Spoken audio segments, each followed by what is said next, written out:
Hello everyone, welcome back to the charge book. तो आज हम लोग एसएससी जेई 2023 के बारे में बात करेंगे।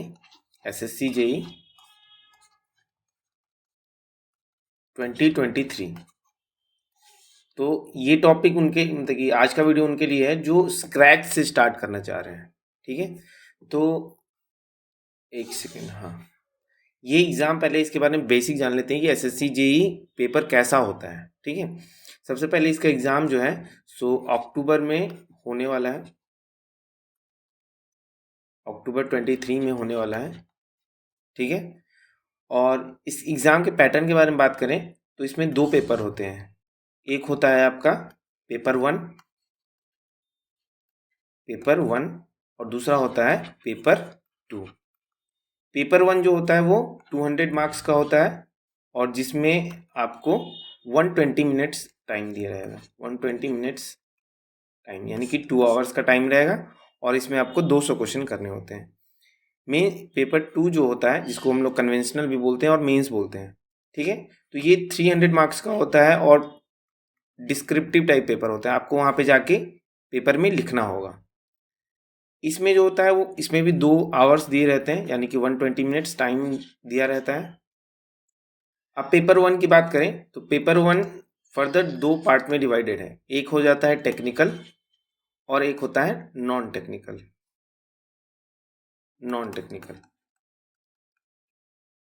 टेक्निकल जो है 100 मार्क्स का रहेगा। आप जिस भी ब्रांच से बिलोंग करते हैं, सिविल वालों के लिए सिविल, इलेक्ट्रिकल के लिए इलेक्ट्रिकल और मैकेनिकल के लिए मैकेनिकल स्ट्रीम से क्वेश्चंस रहेंगे। ऑब्जेक्टिव टाइप जिसमें ये सीबीटी टाइप का पेपर होता है। दूसरा नॉन टेक भी 100 मार्क्स का होता है और ये भी फर्दर 2 पार्ट्स में है यानी कि एक होता है रीजनिंग पोर्शन और दूसरा होता है जीके जीएस पोर्शन। ठीक है, तो आई होप आपको ये बेसिक स्ट्रक्चर पता चल गया होगा कि एसएससी जेई का एग्ज़ाम कैसा होता है।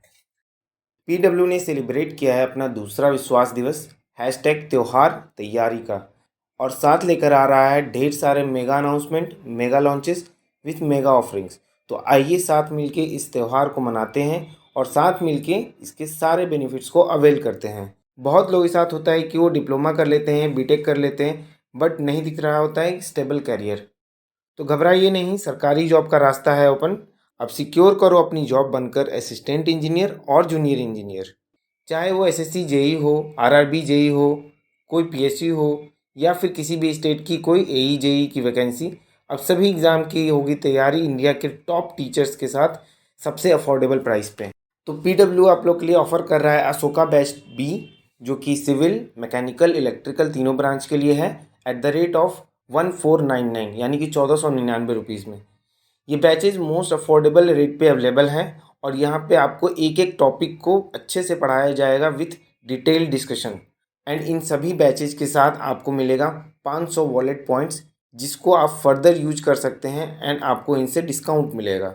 ये जो ऑफ़र है वो सिर्फ 10th मार्च तक के लिए वैलिड है। सो आप पीडब्ल्यू कोर्सेज परचेज करने के लिए डिस्क्रिप्शन में जाके लिंक को क्लिक कर सकते हैं। आप मेरा कूपन कोड यूज़ कर सकते हैं जिससे कि आपको 250 रुपये इंस्टेंटली डिस्काउंट हो जाएगा, जो कि आपको स्क्रीन पे भी दिख रहा होगा और डिस्क्रिप्शन में भी मिल जाएगा। अब अगर बात करें कि एसएससी जेई का प्रिपरेशन हम लोग को कब और कैसे स्टार्ट करना चाहिए, तो जितना जल्दी आप स्टार्ट करेंगे आपका जो सेलेक्ट होने का जो प्रोबेबिलिटी है वो उतना ज़्यादा रहे, उतना ज़्यादा चांस रहेगा कि उतना जल्दी आप लोग सेलेक्ट हो जाएंगे। तो हम लोग जान रहे हैं कि अक्टूबर में होने वाला है, अभी मार्च स्टार्ट हुआ है, तो अभी से अराउंड 7 मंथ्स बचते हैं। तो ये टाइम ज़्यादा भी नहीं है और कम भी नहीं है। जो लोग अभी से लग गए होंगे उनके लिए वो टाइम कमेगा नहीं, और जो थोड़ा डिले करेंगे, थोड़ा कोशिश करेंगे कि अरे बहुत टाइम है, तो उनको टाइम पक्का घटेगा और दिक्कत आ सकती है। और जहाँ तक कि सैलरी वगैरह की बात करें तो एसएससी जेई में अच्छी हेल्दी अमाउंट ऑफ सैलरी दी जाती है। आप लोग अगर वो वीडियो नहीं देखे हैं तो मैंने एक सैलरी स्लिप पे वीडियो बनाया है, आप लोग प्लेलिस्ट में जाके देख सकते हैं। अब बात करते हैं कि प्रिपरेशन स्टार्ट कैसे करें। तो सबसे पहले कोई भी एग्ज़ाम को स्टार्ट मतलब कि प्रिपेयर करने से पहले हम लोग को उसके पैटर्न को समझना पड़ता है कि एग्ज़ाम का पैटर्न क्या है। तो सबसे पहले आप किसी भी कोचिंग सेंटर या फिर किसी भी इंस्टीट्यूशन का टेस्ट सीरीज उठा सकते हैं। पहला काम क्या है कि आपको टेस्ट सीरीज ले लेना है। एसएससी जेईई और काफ़ी एग्ज़ाम के लिए ना टेक्स्ट बुक वाली जो टेस्ट सीरीज है ये काफ़ी अच्छी है। मैंने खुद इसको दिया है तो मुझे पता है कि इसका जो क्वांटिटी है प्रीवियस ईयर भी है और काफ़ी क्वेश्चंस इसमें रहते हैं और पेपर्स भी काफ़ी रहते हैं, आपको प्रैक्टिस करने में दिक्कत नहीं आएगी। तो आप लोग टेक्स्ट बुक ले सकते हैं या फिर आपको जो मन है वो ले सकते हैं। मैं टेक्स्ट बुक रेफ़र किया तो मैंने इसके बारे में बताया है। और अगर आप लोग अभी तक नहीं लिए हैं टेक्स्ट बुक तो लिंक डिस्क्रिप्शन बॉक्स में आप जाके ले सकते हैं। इसमें 10% एक्स्ट्रा डिस्काउंट आप लोग को मिल जाएगा। फिर क्या करना है कि टेस्ट सीरीज लेके आपको एक टेस्ट सीरीज देना है, यानी कि एक फुल लेंथ मॉक टेस्ट आपको देना है। वो प्रीवियस ईयर वाला कोशिश कीजिएगा जो रिसेंट में हुआ हो। उससे आप लोग अपना जो लेवल है वो डिसाइड कर सकते हैं कि आप लोग को रीजनिंग में कितना आ रहा है, जीके में कितना आ रहा है और टेक्निकल में आप लोग कहाँ स्टैंड कर रहे हैं। यहाँ आपको मार्क्स लाने के बारे में नहीं सोचना है, आपको खुद चेक करना है। आप 40 मार्क्स भी लाते हैं तो भी कोई दिक्कत नहीं है, बस आपको चेक करना है कि कहाँ पे कमी है और कहाँ पे हमको मेहनत करनी है। तो यहाँ से आपको अंदाज़ा लग जाएगा कि आपका कौन सा पोर्शन वीक है और कौन सा स्ट्रांग है। और हमेशा कोई भी टेस्ट सीरीज दें तो उसको रिव्यू अच्छे से करें, क्योंकि रिव्यू में थोड़ा टाइम लगता है स्टार्टिंग में, बट एंड रिजल्ट बहुत ही औसम आता है। आप लोग मानेंगे नहीं कि स्टार्टिंग में आपको हो सकता है कि पूरा दिन चला जाए एक टेस्ट सीरीज को रिव्यू करने में, लेकिन एंड ऑफ द डे जब एग्ज़ाम आएगा ना तब तक आप लोग का लेवल बहुत अप हो जाएगा। आप लोग एक एक घंटे में उसको रिव्यू कर सकते हैं, इतना स्पीड बन जाएगा। और क्वेश्चन रिपीटेड होते हैं तो उसके लिए टेंशन नहीं लेना है। अब क्या करना है, दूसरा हम लोग नॉन टेक से अब स्टार्ट करते हैं। तो सबसे पहले रीजनिंग पोर्शन आता है। रीजनिंग 50 मार्क्स का होता है। तो इसमें आप लोग क्या करना है कि आपको सारा टॉपिक रीजनिंग का नहीं पढ़ना है, क्योंकि अभी 7 मंथ बचे हैं। जिसने कर रखा है वो वेल एंड गुड, जिसने नहीं किया है तो आप लोग क्या कीजिए कि प्रीवियस ईयर में आप टॉपिक ढूंढिए कौन कौन सा टॉपिक से पूछा गया है क्वेश्चन। बुक आप लोग ले सकते हैं। अगर आप लोग ने नहीं लिया तो डिस्क्रिप्शन बॉक्स में वो भी आपको सारा लिंक जो है वो मिला हुआ है। आप लोग एक बार चेकआउट डिस्क्रिप्शन बॉक्स जरूर किया कीजिए। तो 50 मार्क्स का है तो यहाँ पे आप टॉपिक्स लिख लीजिए कि कौन कौन टॉपिक से आता है। जैसे कि सिलोगिज्म हो गया, नंबर सीरीज हो गया, वो सिर्फ उसी टॉपिक को कीजिए जो प्रीवियस ईयर में आया हुआ है। ठीक है, तो उन टॉपिक्स को आप तैयार कीजिए और उसका एक छोटा सा नोट्स आप लोग बना सकते हैं जिसमें कि ट्रिक होगा और छोटा कॉन्सेप्ट जो होगा जो आपको लग रहा है कि ये याद रखना चाहिए। ठीक है, इसके बाद अगर टाइम बचे तो आप जाके जो मिसलेनियस टॉपिक्स है उसको करिए। सबसे पहले जो आता है उसको करना है। ठीक है, और वो भी आपको टेक्स्ट बुक से हो जाएगा, टेक्स्ट बुक से आपका हो जाएगा। आप लोग सिर्फ प्रीवियस ईयर का देखिए और टेक्स्ट बुक से प्रैक्टिस कीजिए। आपको 30 मिनट में आप 40+ क्वेश्चन कर पाएंगे। ठीक है, फिर तीसरा आता है जीके जीएस का पोर्शन। थोड़ा गला मेरा बैठा हुआ है तो मैनेज आप लोग कर लीजिएगा। वो काफ़ी दिनों से खांसी ठीक नहीं हो पा रहा है, डस्ट से थोड़ा एलर्जी है मुझे। तो तीसरा पॉइंट आता है कि जीके जीएस कहाँ से करना है। GK GS plus current affair भी इसमें हम लोग इंक्लूड कर लेते हैं। तो इसमें आपको क्या करना है, इसमें 2 कैटेगरी के सबसे पहले बंदे आएंगे। एक जिसने कभी जीके जीएस पढ़ा हो और दूसरा जिसको कुछ नहीं पता कि कहाँ से करना है क्या करना है। तो जो पहले से कर रखा है उसके लिए तो ल्यूसेंट वो सीधा उठा ले। देखिए जीके जीएस एक टाइप का ना ट्रैप है, यहाँ पे आपको फंसना नहीं है। कभी कभी होता है कि आप फ्लो में जाते रह जाते हैं। जीके जीएस का कोई एंड नहीं, आपको कोशिश करना है कि मैक्सिमम मार्क्स कम एफर्ट से कैसे हम लोग गैदर कर सकते हैं। अगर आप लोग इजी टू मॉडरेट अगर क्वेश्चन आ रहा है और 30+ अटेम्प्ट कर पा मतलब कि स्कोर कर पा रहे हैं तो वो एक अच्छा स्कोर है। तो आपको बहुत ज़्यादा जीके जीएस के पीछे नहीं भागना है, आपको अपना टेक्निकल को बैक करना है। क्योंकि टेक्निकल का जो है सो वेटेज जो है वो 400 है आउट ऑफ 500 और जीके जो है सो सिर्फ 50 मार्क्स का आता है 500 में। कन्वेंशनल पेपर 300 मार्क्स का होता है और 200 मार्क्स पेपर 1 होता है। दोनों को कंबाइन करके मैंने 500 मार्क्स बोला है। ठीक है, और जीके सिर्फ 50 मार्क्स का आता है। तो आपको बहुत ज़्यादा जीके के बारे में नहीं सोचना है, आपको इतना अटेम्प्ट करना है कि जिससे आपका सिलेक्शन हो जाए। ठीक है, और ज़्यादा फोकस टेक्निकल पे करना है, टेक्निकल आपका स्ट्रांग होना चाहिए। उसके बाद ल्यूसेंट उठा सकते हैं जिसने भी एक बार कर रखा है, या फिर अगर उनको दिक्कत आ रही है, अगर नहीं कर पा रहे वो बोरिंग। एक्चुअली क्या होता है कि आप पहली बार जब लूसेंट उठाओगे ना बोरिंग लगेगा बहुत ज़्यादा और बहुत ज़्यादा डेटा रहेगा, आपको लगेगा कि क्या पढ़ रहे हैं, कुछ याद नहीं हो रहा है। तो उनके लिए क्या कर सकते हैं, आप कोई भी यूट्यूब पे आप जाके कोई भी सर, कोई भी टीचर, कोई भी फैकल्टी का आप टॉपिक वाइज सर्च कर सकते हैं कि हाँ भाई आपको हिस्ट्री पढ़ना है तो कोई मतलब कि हिस्ट्री सर्च कर लिए, वहाँ पे प्लेलिस्ट देख लीजिए कि सारे टॉपिक्स हैं और वहाँ से आपका हो जा पा रहा है तो ठीक है। और बहुत ज़्यादा नोट्स नहीं बनाना है हमको, आपको वीडियोस देखने के बाद शॉर्ट नोट्स बनाना है, छोटा छोटा नोट्स। साथ में ल्यूसेंट को प्रैक्टिस कर रहे हैं, यानी कि जो टॉपिक, या मान लीजिए कि मिडिएवल आप कर रहे हैं, मिडिएवल हो गया तो ल्यूसेंट में मिडिएवल जाके आप लोग एक बार अंडरलाइन कर लीजिए। इससे क्या होगा कि आपका टाइम बचेगा। नोट्स नहीं बनाना है, टाइम बचाना है और जल्दी करना है। नोट्स बनाने में, जीके में खास करके नोट्स बनाने में टाइम वेस्ट कीजिएगा, उससे अच्छा है कि उसको 4 बार रिवाइज करने में टाइम यूटिलाइज कीजिए, ठीक है। तो वीडियोस पहले आप लोग देख सकते हैं और ल्यूसेंट से आप लोग उसको रिवाइज कर सकते हैं। और अंडरलाइन हमेशा कीजिए, अलग अलग मार्क, जैसे अलग अलग कलर का पेन रख सकते हैं, अपना मार्किंग रख सकते हैं, जैसे कि single tick, double tick, star mark, question mark. तो ये सब हैश टैग, ये सब यूज करके आप लोग जो भी आप कॉन्सेप्ट पढ़ रहे हैं उसको टिक किया कीजिए। जैसे कि जो ज़्यादा इंपॉर्टेंट है उसको डबल टिक कर दीजिए, उसमें भी ज़्यादा इंपॉर्टेंट उसको स्टार मार्क कर दीजिए, अंडरलाइन कीजिए। इससे क्या होगा कि जब आप दूसरी बार आएंगे रिवाइज करने तो वो आपको ईजी रहेगा, ठीक है। सिर्फ आपको वही टिक किया हुआ चीज़ पढ़ना है और अंडरलाइन वाली चीज़ को पढ़ना है, ठीक है। अब बात आता है कि जीके जीएस में हमको क्या पढ़ना है। तो जीके जीएस में आजकल क्या हो गया, आजकल का ट्रेंड है, जैसे लास्ट 2-3 साल से हम लोग देख रहे हैं कि इकोनॉमिक्स वाला पोर्शन नहीं पूछा जा रहा है। हिस्ट्री, ज्योग्राफी से बहुत कम क्वेश्चन पूछे जा रहे हैं, स्टैटिक पोर्शन से अच्छा क्वेश्चन आ रहा है। तो आपको सबसे पहले क्या करना है कि स्टैटिक पोर्शन कंप्लीट करना है, पॉलिटी करना है, क्योंकि पॉलिटी इजी होता है और ये मतलब कि आ गया तो आपको मार्क्स दे के जाएगा। फिर आपको साइंस करना है, साइंस मोस्ट इंपॉर्टेंट है। सबसे पहले आप लोग साइंस उठाएंगे, सबसे पहले आपको साइंस उठाना है। साइंस में भी बायोलॉजी, वो भी जो भी हम लोग से बॉडी से रिलेटेड है, ह्यूमन बॉडी वाला, वो सबसे इंपॉर्टेंट है। फिर आता है करेंट अफेयर। तो सबसे इंपॉर्टेंट आपका साइंस है, फिर करेंट अफेयर है, पॉलिटी और स्टैटिक। स्टैटिक वाले में कुछ कुछ चीज़ का आपको नोट्स बनाना है, जैसे कि आप डैम वगैरह हो गया, नोट्स उसमें इस टाइप का बनाना है कि आप मैप पे उसको फॉर्म करें। जैसे मैप में आप जब पिक्चर की मदद से देखेंगे ना तो वो आपको काफ़ी दिनों तक रिटेन रहेगा, याद रहेगा।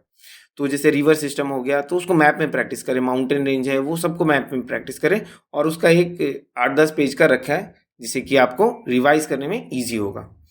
तो ये हो गया आपका रीजनिंग का पोर्शन हो गया, जीके जीएस यानी कि नॉन टेक पोर्शन आपका यहाँ पे हो जाएगा।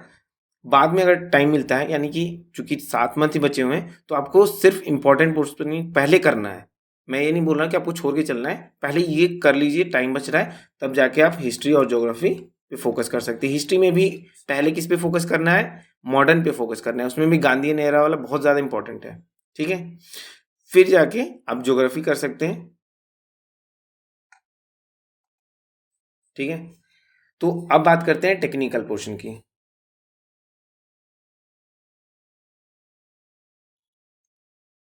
हाँ, तो अब आता है टेक्निकल। टेक्निकल जो होता है 100 मार्क्स का होता है। टेक्निकल को हमको अच्छे से प्रिपेयर करना है, क्योंकि टेक्निकल पोर्शन जो है सो हमारा मेंस में भी पूछा जाएगा। तो प्रिपरेशन इस टाइप के करना है कि प्री और मेंस का प्रिपरेशन एक साथ हो, ताकि हम लोग प्री निकालने के बाद मेंस में ना अटके। कभी कभी क्या होता है, प्री निकाल लोगे, मेंस में छट जाओगे तो बहुत ज़्यादा बुरा लगता है। प्री बहुत ज़्यादा, आजकल क्या हो गया, प्री ही सबसे ज़्यादा टफ है। प्री जो निकाल लिया, मेंस निकालना ज़्यादा ईजी है। तो आपको कोशिश करना है कि प्री निकले, साथ ही साथ आपका कॉन्सेप्ट अच्छा हो, जिससे कि आपका मेंस भी लगे लगे निकल जाए। मेंस में कौन सा कॉन्फिडेंस का खेल है, और एसएससी जेई पूरा स्पीड और एक्यूरेसी का गेम है। यहाँ पे जितना आपका स्पीड रहेगा, एक्यूरेटली आप बनाएंगे, उतना जल्दी आप लोग सेलेक्ट हो जाएंगे। अब टेक्निकल का बात करते हैं। तो टेक्निकल में फिर से आपको क्या करना है, टेक्स्ट बुक से प्रीवियस ईयर निकालिए, वहाँ से आप लगाइए, उससे आपको अंदाज़ा मिलेगा कि कौन सा पोर्शन ज़्यादा पूछा जा रहा है। हमको पूरा थीसिस नहीं करना है, पूरा पीएचडी नहीं करना है, हमको एग्ज़ाम में सेलेक्ट होना है। तो एग्ज़ाम में सेलेक्ट होने के लिए बहुत ज़्यादा पढ़ने की ज़रूरत नहीं है, सिलेक्टेड चीज़ पढ़ने के लिए स्मार्ट स्टडी करने की ज़रूरत है।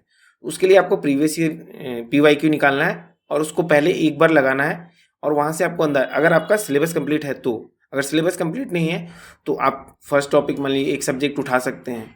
मान लीजिए अगर मैं इलेक्ट्रिकल का बंदा हूँ तो इलेक्ट्रिकल के बारे में बताऊँ तो आप बेसिक इलेक्ट्रिकल पहले उठाइए।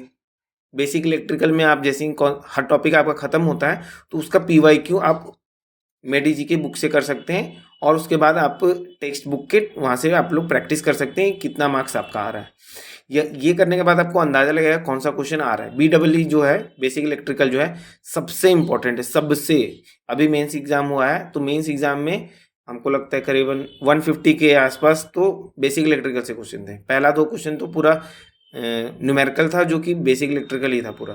ठीक है, तो आपको बेसिक इलेक्ट्रिकल को पूरे बहुत अच्छे से तैयार करना है। मैग्नेटिक सर्किट से बहुत भर भर के क्वेश्चन आते हैं, प्री में भी, मेंस में भी आते हैं क्वेश्चन। और AC सीरीज सर्किट हो गया, ये सबसे बहुत क्वेश्चन आते हैं।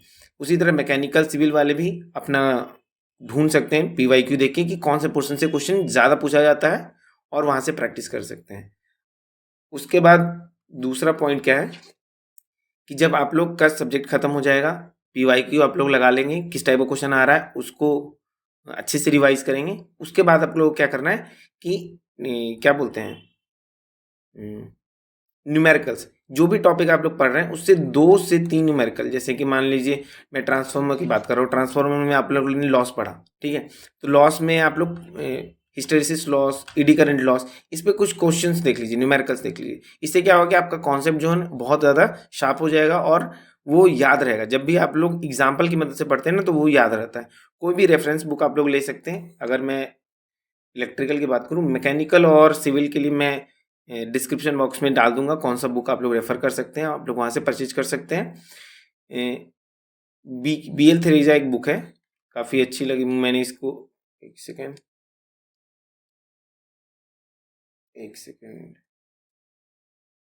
हाँ, BL थेरेजा नाम की एक बुक है, थेराजा नाम की बुक है, ठीक है।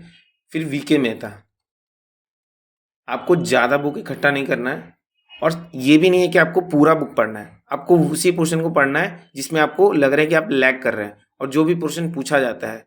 अब जैसे कि मशीन, ये पावर सिस्टम में फॉल्ट एनालिसिस नहीं पूछा जाता है, हम लोग उसमें टाइम वेस्ट नहीं करेंगे, ठीक है, उसको ऊपर ऊपर पढ़ के जाएंगे, ठीक है। तो हम लोग को ये करना है कि जो हमेशा सिलेक्शन जो होता है, कोई भी एग्जाम में ना 3 टाइप के क्वेश्चन आते हैं, ईजी, मॉडरेट, और कुछ जो होते हैं हार्ड क्वेश्चन या फिर टफ क्वेश्चन जिसको बोलेंगे, या फिर ट्रिकी जिसको बोल सकते हैं, क्योंकि जो बन गया तो वो तो ईजी हुआ आपके लिए। तो ईजी क्वेश्चन ही आपके 70% के आसपास होते हैं, मॉडरेट क्वेश्चन 20% और 10% होते हैं आपके हार्ड क्वेश्चन। आपका सिलेक्शन इन्हीं दोनों से हो जाना है, आपको इन दोनों में गलत नहीं करना।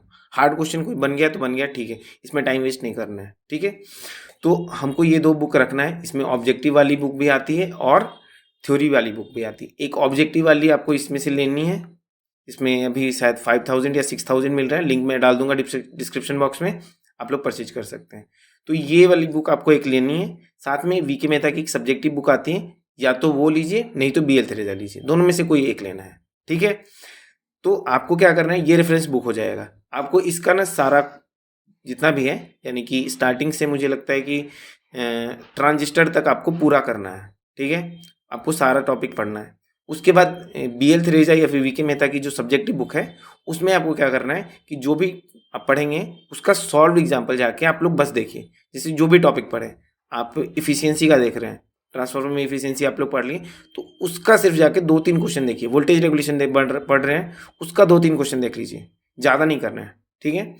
अब क्या करना है कि इसके बाद आप लोग मॉक टेस्ट लगाएंगे जैसे ही सब्जेक्ट खत्म होता है। ये नहीं सोचना है कि मेरा सब्जेक्ट खत्म, मतलब कि पूरा सब्जेक्ट, सारा सब्जेक्ट सिलेबस खत्म कर लेंगे फिर जाके मॉक टेस्ट लगेंगे, ये बहुत बेकार चीज़ है। इसमें आप फंस जाएंगे, आपका सिलेबस कभी खत्म नहीं होगा, आप मॉक टेस्ट कभी नहीं लगा पाएंगे, और कभी लगाएंगे तो स्कोर नहीं आएगा, आप सोचेंगे कि अरे मेरे से तो स्कोर नहीं हो रहा है, हम नहीं लगाएंगे, बाद में लगाएंगे, डिप्रेस हो जाइएगा। तो आप स्टार्टिंग से ही मॉक टेस्ट लगाते रहिए, इससे आपको अलग अलग वैरायटी के क्वेश्चन आपको पता रहेगा। जब भी आप वो टॉपिक पढ़िएगा, आपको हिट करेगा कि अरे ये चीज़ पूछा गया है, तो उसको आप ध्यान से पढ़िएगा। तो टेस्ट सीरीज हमेशा आपको देना है। टेस्ट सीरीज का मैंने डिस्क्रिप्शन में डाल दिया है, आप लोग वहाँ से ले सकते हैं अगर जिसने भी नहीं लिया है। 10% एक्स्ट्रा डिस्काउंट वहाँ पे आपको मिल जाएगा। उसके बाद जो भी आप लोग को डाउट आता है, आप लोग टेलीग्राम ग्रुप है हमारा, उस पर आके आप लोग हम लोग को पूछ सकते हैं। जो भी डाउट आता है, रिस्पॉन्स हो सकता है थोड़ा लेट डिले मिले, लेकिन आपको रिप्लाई ज़रूर मिलेगा, टेंशन उसका नहीं लेना है। आप लोग द चार्ज बुक सर्च कर सकते हैं टेलीग्राम पे, और लिंक भी आपका डिस्क्रिप्शन बॉक्स में है, वहाँ से भी आप लोग देख सकते हैं। एक सेकेंड लिख देते हैं यहाँ पे, द चार्ज, यहाँ पे कोई स्पेस नहीं है, चार्ज बुक है, ठीक है। तो ये आप लोग सर्च कर सकते हैं, आप लोग को मिल जाएगा। उसके बाद लास्ट में बात करते हैं रिवीजन। सबसे इम्पोर्टेंट होता है रिवीजन। तो रिवीजन कैसे करना है कि आप लोग कुछ भी पढ़ रहे हैं, जो भी पढ़ रहे हैं उसको कम पढ़िए, कोई दिक्कत नहीं है, लेकिन डेली 1 घंटा आप लोग दिन भर पढ़ लीजिए, रात में या फिर सुबह में। कोई भी किसी को आदत है कि आज दिन में पढ़ेंगे, कल सुबह हम कल वाला रिवाइज, तो जैसे भी आपको सूटेबल लगता है वैसे आप लोग रिवाइज ज़रूर कीजिए। रिवीजन सबसे इंपॉर्टेंट फैक्टर है, जो अच्छे से रिवाइज करेगा उसी का सिलेक्शन होगा। और सिलेबस हर कोई ख़त्म करता है, हर कोई, लेकिन रिवाइज हर कोई नहीं कर पाता है, और बाद में रिवीजन बहुत ज़्यादा टफ हो जाता है और बोरिंग चीज़ हो जाता है। तो आपको क्या करना है, रिवीजन को सबसे फर्स्ट प्रायोरिटी देना है। कोई भी एग्जाम क्लियर करने का 3 इंपॉर्टेंट प्लेयर होता है, एक होता है सिलेबस, रिवीजन और टेस्ट सीरीज। यही 3 काम करना है, आपका सिलेक्शन कंफर्म है। ठीक है, तो कोई भी डाउट होता है आप कमेंट बॉक्स में कमेंट कर सकते हैं, और किसी भी टाइप का आपको ये वीडियो चाहिए तो आप लोग बता सकते हैं, सजेस्ट कर सकते हैं, और टेलीग्राम ग्रुप से भी आप लोग जुड़ सकते हैं। साथ ही साथ इलेक्ट्रिकल, मैकेनिकल, सिविल का मैं सेपरेट वीडियो बनाऊंगा। टेक्निकल पोर्शन में कौन सा टॉपिक इंपॉर्टेंट है, कैसे पढ़ना है, तो उस पर मैं वीडियो लाऊंगा। और इलेक्ट्रिकल का तो मैं बना दूंगा, कोई दिक्कत नहीं है, क्योंकि मैं इलेक्ट्रिकल से बिलोंग करता हूँ। बाकी मैकेनिकल और सिविल में मैं किसी सेलेक्टेड बंदे से बात करके आप लोग को बता दूंगा। तो आई होप आप लोग को सब कुछ अच्छा लगा होगा। मिलते हैं नेक्स्ट वीडियो में। Till then thank you. अगर आपको वीडियो हमारा काम पसंद आता है तो उसको लाइक और कमेंट ज़रूर कीजिए, उससे हमें मोटिवेशन मिलते हैं। तो ठीक है, चलिए मिलते हैं नेक्स्ट वीडियो में। Till then thank you.